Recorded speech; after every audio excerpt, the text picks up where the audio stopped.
বিদেশ থেকে ফিরলে দেশে কার না ভালো লাগে, বিদেশ থেকে ফিরলে দেশে কার না ভালো লাগে। কি ব্যাপার সুরজ ভাই, আজ খুব খুশি খুশি মনে হচ্ছে। গুনগুন করে গান করছো, মনে রং লেগেছে মনে হচ্ছে। হ্যাঁ ভাই, আজ একটু বেশিই খুশি। তোমাকে বলেছিলাম না বাড়ি যাওয়ার জন্য টিকিট করতে দিয়েছি। হ্যাঁ ভাই টিকিট হয়ে গেছে, কাল ভোর 3:30 আমার ফ্লাইট। তাই বাড়ি যাওয়ার আনন্দে একটু গান করছিলাম আর কি। বাহ ভাই, ফাইনালি তাহলে 6 বছর পর বাড়ি যাচ্ছ? হ্যাঁ ভাই, এই দিনটার অপেক্ষাতেই তো ছিলাম। এই 6টা বছর কি করে যে কাটালাম সেটা শুধু আমি জানি ভাই। একবার বাড়ি যেতে পারলে হয়, এই বিদেশের কথা আর মুখে আনবো না। ভাই, ফ্যামিলির জন্য আমাদের কতই না কষ্ট করতে হয়। যাক ভাই, বাড়ি যাচ্ছ শুনে খুব ভালো লাগলো। সব ঠিকঠাক করে গুছিয়ে নাও, আমি ততক্ষণে গোসলটা সেরে আসি। হ্যাঁ ভাই যাও।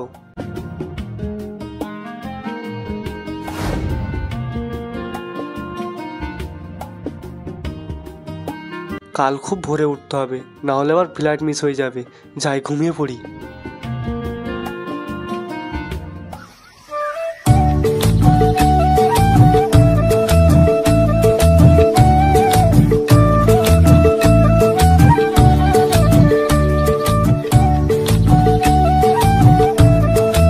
সোহেল ভাই, আমার ভাই বাড়ি এসছে। এই বুবু কোথায় তুই? আব্বা কোথায় তুমি? মা তুমি কি শুনতে পাচ্ছ? ভাই, ভাই তুমি না বলে হঠাৎ করে বাড়িতে? আমরা তো সবাই সারপ্রাইজ হয়ে গেলাম ভাই। ভালো আছো ভাই? ভাই আমার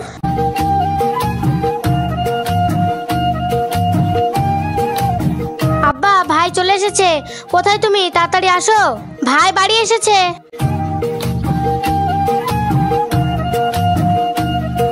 ওমা, জানো ভাই বাড়ি চলে এসেছে?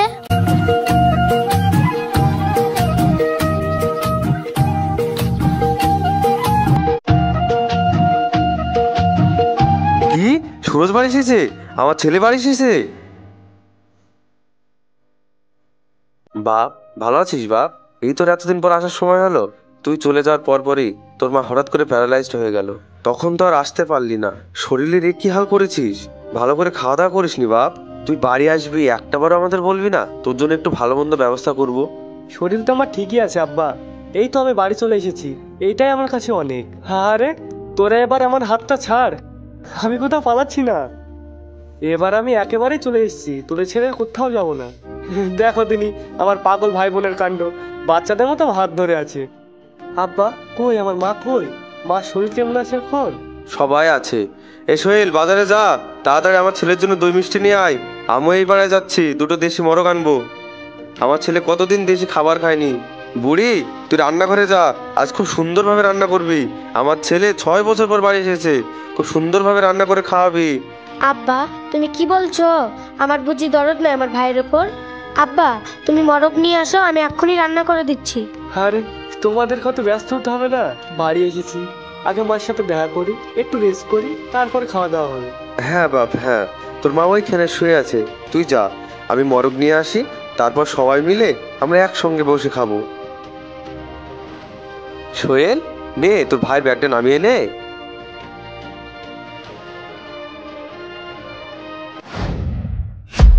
উফ, আমি এতক্ষণ স্বপ্ন দেখছিলাম।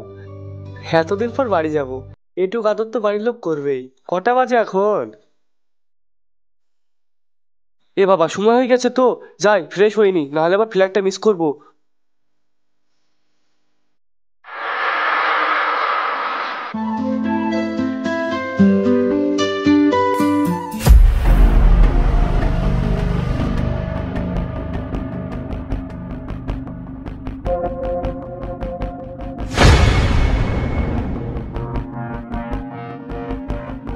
সুরজ তুই?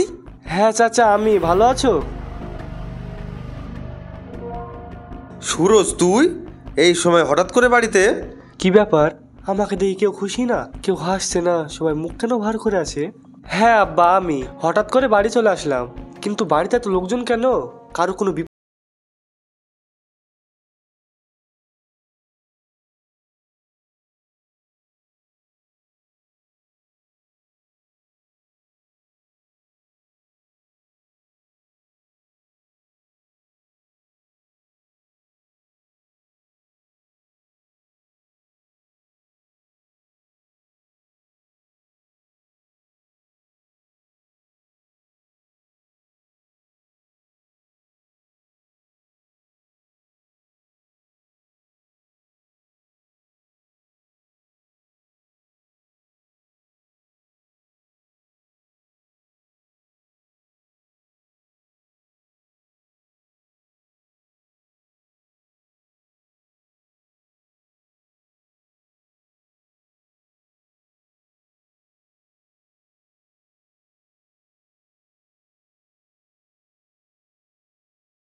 ভালোবাসে, ভালোবাসলে আজকের মতন খুশির দিনে আমাকে দেখে আরো খুশি হওয়া উচিত ছিল, আমাকে জড়িয়ে ধরা উচিত ছিল।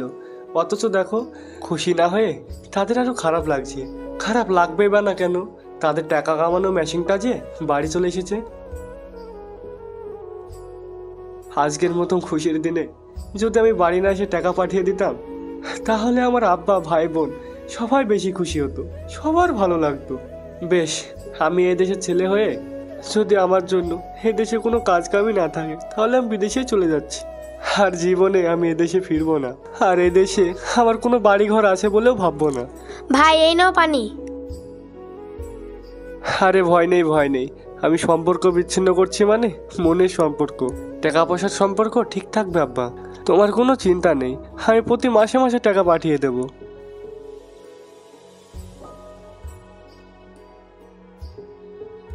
কই আমার মা কই?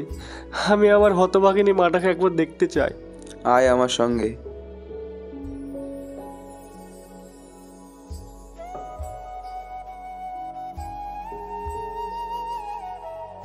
কেমন আছো মা তুমি? মা, আমি ম্যানেজার, হঠাৎ করে না বলে বাড়ি চলে এসেছি তো, তাই আমাকে ওখানে খুব প্রয়োজন। এখনই আমাকে চলে যেতে হবে। আমি কাজটা শেষ করে আবার 2 মাস পরে চলে আসবো। একটা মা তার সন্তানের চেহারা দেখলেই সব বুঝতে পারে। তুই বাড়ি আসতে না আসতে কেন আবার চলে যাচ্ছিস? কিন্তু আমি কি করব বাবা, আমি যে অবস্থানে আছি আমার যে কিছু করার নেই। আমি জানি তুই তোর আব্বার ব্যবহারে অনেক কষ্ট পেয়েছিস। কষ্ট কষ্ট আমিও পেয়েছি বাপ, আমাকে আমাকে তুই মাফ করে দিস। আমাদের জন্য মনে কোনো কষ্ট রাখিস না। এটা আর কি কষ্ট মা?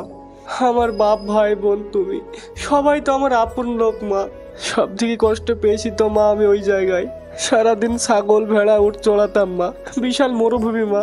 সকালে মালিক এসে টিফিনে খাবার আর 1 বোতল পানি দিয়ে যেত। ওই মরুভূমির রোদে পিপাসায় গলাটা ফেটে গেলেও 1 বোতল পানিতে চালাতে হতো মা। সন্ধ্যায় রুমে ফিরে মনটাকে সান্ত্বনা দিতাম। যাক, আমার প্রতিদিনের কষ্টের বিনিময়ে হলেও তো আমি আমার বাড়ির লোককে খুশি দিতে পেরেছি। কিন্তু আমি বাড়ি এসে দেখছি কাউকে খুশি করাতে পারিনি মা।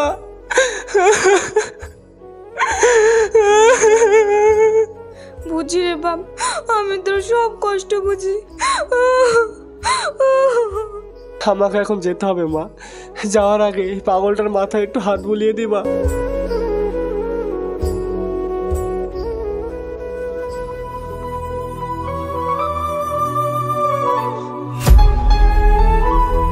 তুই কি পাগল হয়ে গেছিস সুরজ? কাল তোর বোনের বিয়ে, 500 লোক খাবে।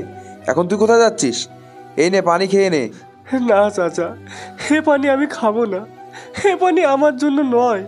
6 বছর পরে বাড়ি আসার পর যদি নিজের ঘরে ঢোকার ভাগ্যটাই না থাকে, তাহলে সেই বাড়ির পানি আমার ভাগ্যে কি করে জুটবে বলো?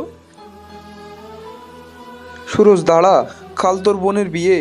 আমি জানি কাল আমার বোনের বিয়ে। কাল বোনের বিয়েতে তো 500 লোকের আয়োজন। আমি থাকলে তো 501 জন হয়ে যাবে চাচা। ওই একজনের দায়িত্ব তো আমার আব্বা নিতে পারবে না চাচা। তোমরা সবাই ভালো থেকো আর আমার জন্য দোয়া করো।